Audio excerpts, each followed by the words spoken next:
সময় যখন আমার খারাপ হয়, সামনের জনের সময় খারাপ হবে যে এমন কোনো কথা নয়। তো আমি সমীশীল সবাইকে স্বাগত জানাচ্ছি।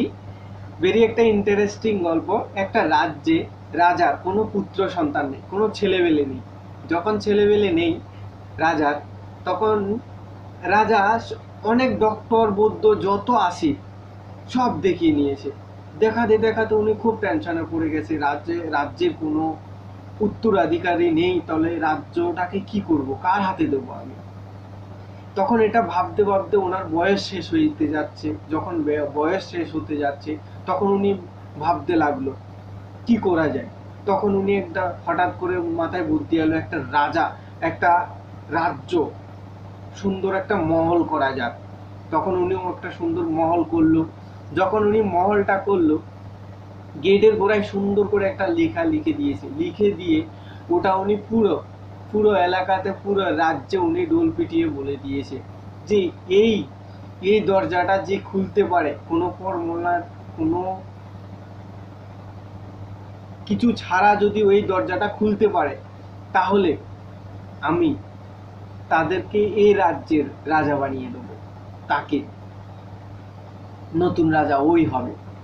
তখন এটা বলার পরে উনি প্রত্যেকটা মানুষ ওনার এই রাজ্যে সবাই দরজাটা খোলার খুব চেষ্টা করেছে, কিন্তু কেউ খুলতে পারেনি। কিভাবে খোলা যাবে, কি করলে খোলা যাবে, কিন্তু কেউ পাচ্ছে না খুলতে। তখন এটা যখন খুলতে পারছে না, তো একদিন বড় বড় দুটো ব্যক্তি এলো।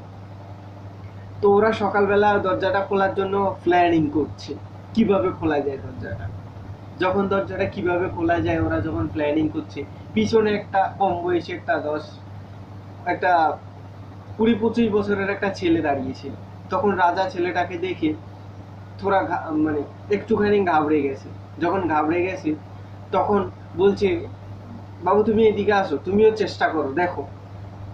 রাজার মনে কিন্তু চলছে যে ছেলেটা কোনো যোগা ফোগা করে, কিছু একটা ব্যাপার আছে ছেলেটার ভিতরে, চুপচাপ দাঁড়িয়ে আছে কেন না।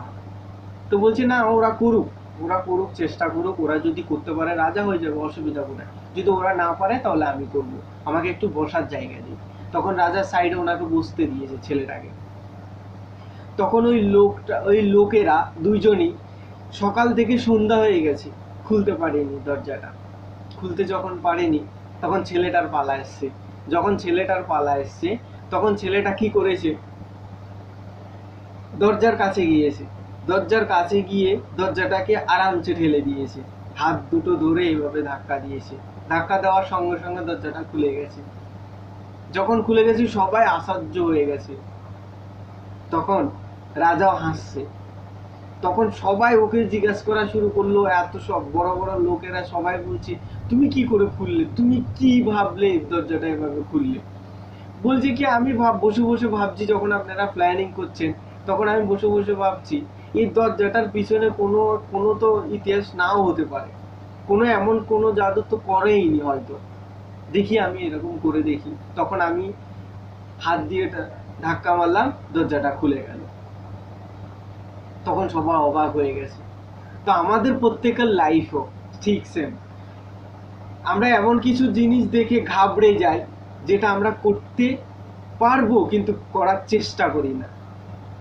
তা আমিও বলছি সবাইকে, আমরা কিছু দেখে না ঘাবড়িয়ে ওটাকে করার চেষ্টা করি, তাহলে আমরা দেখবেন আরামসে করতে পারবো যে কোনো জিনিস। তো thank you, best of lakh.